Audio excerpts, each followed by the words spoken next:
മലയാള സിനിമയിൽ ഏറ്റവും കൂടുതൽ ആഘോഷിക്കപ്പെടാറുള്ള താരപുത്രനാണ് പ്രണവ് മോഹൻലാൽ. കുട്ടിക്കാലത്ത് ചില സിനിമകളിൽ കേന്ദ്ര കഥാപാത്രമായും അച്ഛൻ്റെ സിനിമകളിൽ അച്ഛൻ്റെ ബാല്യകാലവുമെല്ലാം പ്രണവ് അവതരിപ്പിച്ചിട്ടുണ്ട്.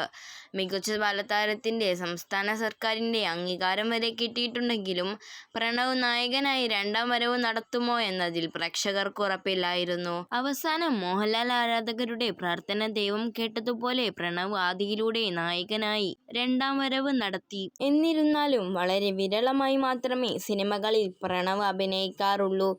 യാത്രകളും എഴുത്തും സംഗീതവുമെല്ലാമാണ് ഇപ്പോഴും പ്രണവിൻ്റെ ലഹരി.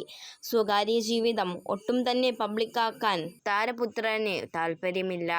പക്ഷേ ഗോസിപ്പുകളിൽ നിരന്തരം പ്രണവിൻ്റെ പേര് വലിച്ചിഴക്കപ്പെടാറുണ്ട്. അതിൽ ഏറ്റവും കൂടുതൽ ഗോസിപ്പുകൾ വന്നിട്ടുള്ളത് നടി കല്യാണി പ്രിയദർശനുമായി പ്രണവ് പ്രണയത്തിലാണെന്ന തരത്തിലാണ്. ഇരുവരും ഒരുമിച്ച് സിനിമകൾ ചെയ്ത ശേഷം അത്തരം ഗോസിപ്പുകളുടെ എണ്ണം 10 മടങ്ങായി വർദ്ധിച്ചു. എന്നാൽ ഇനി അത്തരത്തിലുള്ള ഗോസിപ്പുകൾ അടിച്ചിറക്കുന്നവർക്ക് അത് അവസാനിപ്പിക്കാം. കാരണം തൻ്റെ പ്രണയം പ്രണവ് കണ്ടെത്തിയിരിക്കുന്നു. പക്ഷേ പ്രണയിനി കല്യാണിയല്ല. അതൊരു ജർമ്മൻകാരിയായ പെൺകുട്ടിയാണ്. പ്രണവ് പ്രണയത്തിലാണെന്ന് ലിസി തന്നോട് വെളിപ്പെടുത്തിയെന്ന് സംവിധായകനും നിർമ്മാതാവുമായ ആലപ്പി അഷ്റഫാണ് പുതിയ വീഡിയോയിലൂടെ വെളിപ്പെടുത്തിയത്. ആലപ്പി അഷ്റഫിൻ്റെ വാക്കുകൾ: സ്വന്തമായി അധ്വാനിച്ച് പണമുണ്ടാക്കണമെന്ന ആഗ്രഹം കുഞ്ഞുനാൾ മുതൽ കല്യാണിക്കുണ്ടായിരുന്നു. വിദേശത്ത് നിന്നും ആർക്കിടെക്ട് പഠനം പൂർത്തിയാക്കിയ ശേഷം സിനിമയിലെ ആർട്ട് ഡിപ്പാർട്ട്മെൻറ്റിൽ പ്രവർത്തിക്കാൻ കല്യാണിക്ക് ആഗ്രഹം വന്നു. അങ്ങനെയാണ് ഇരുമുഖം എന്ന തമിഴ് സിനിമയിൽ ബാബു സിറിലിൻ്റെ ആർട്ട് അസിസ്റ്റൻ്റായി ജോലി ചെയ്തത്. അമ്മുവിനെ കാണുന്നവരെല്ലാം ചോദിച്ച ഒരേയൊരു ചോദ്യം സിനിമയിൽ നായികാവേഷത്തിന് ശ്രമിക്കാമായിരുന്നില്ലേ എന്നാണ്. സുന്ദരി ആയതിനാലാണ് അത്തരം ചോദ്യങ്ങൾ ആളുകൾ ചോദിച്ചത്. അങ്ങനെ വൈകാതെ തെലുങ്ക് സിനിമയിലൂടെ നായികയായി കല്യാണി അരങ്ങേറി. ശേഷം തമിഴിലും ഒരു സിനിമ ചെയ്തു. പിന്നീടാണ് മലയാളത്തിലേക്ക് ദുൽഖർ സൽമാൻ്റെ നായികയായി അരങ്ങേറിയത്. അതൊരു നല്ല തുടക്കമായിരുന്നു. പിന്നീട് പ്രണവിനൊപ്പം കല്യാണി ചെയ്ത ഹൃദയം സൂപ്പർ ഹിറ്റായിരുന്നു.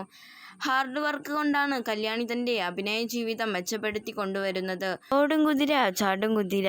കുതിരയാണ് കല്യാണിയുടെ ഇനി റിലീസിനെത്താനുള്ള സിനിമ.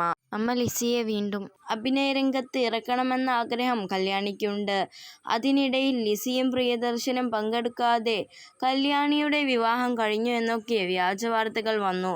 അതുപോലെ ഒരു വിഭാഗം ആളുകൾ അറിയേണ്ടത് കല്യാണിയെ പ്രണവ് മോഹൻലാൽ വിവാഹം കഴിക്കുമോ എന്നാണ്. അത് പലരും ആഗ്രഹിക്കുന്നുമുണ്ട്. ഞാനിക്കാര്യം ലിസിയോട് തുറന്നു ചോദിച്ചു. അങ്ങനെ അവർക്കൊരു ആഗ്രഹമുണ്ടെങ്കിൽ രണ്ടു വീട്ടുകാർക്കും സന്തോഷമുള്ള കാര്യമല്ലേ. പക്ഷേ അവർ തമ്മിൽ അങ്ങനൊരു റിലേഷൻഷിപ്പില്ല. സഹോദര ബന്ധം മാത്രമാണ്. അപ്പു അവർക്കെല്ലാം ഒരു ഹീറോയെ പോലെയാണ്. കൂടാതെ അപ്പുവിന് വേറൊരു പ്രണയമുണ്ട്. അത് ജർമ്മനിയിലുള്ള ഒരു കുട്ടിയുമായിട്ടാണ് എന്നാണ് ലിസി പറഞ്ഞതെന്ന് ആലപ്പി അഷ്റഫ് പറയുന്നു. പ്രണവിനെ കെട്ടുവെന്ന് സോഷ്യൽ മീഡിയയിലൂടെ വിലപിക്കുന്ന നടിയോട് ഇനി കാത്തിരിക്കേണ്ട, പ്രതീക്ഷ വേണ്ട, എല്ലാം കൈവിട്ട് പോയതെന്നാണ് തനിക്ക് പറയാനുള്ളതെന്നും അഷ്റഫ് പറയുന്നു. അടുത്തിടെ ബറോസ് സിനിമ കാണാൻ ഒരു വിദേശ വനിതയ്ക്കൊപ്പമാണ് പ്രണവ് എത്തിയത്. താരപുത്രൻ്റെ മിക്ക യാത്രകളിലും ഒരു വിദേശ വനിത ഒപ്പമുണ്ടാകാറുണ്ട്. 34-കാരനായ പ്രണവിൻ്റെ വിവാഹത്തെക്കുറിച്ചുള്ള ചോദ്യങ്ങൾ പലപ്പോഴും അമ്മ സുചിത്രയ്ക്ക് അടക്കം നേരിടേണ്ടി വരാറുണ്ട്.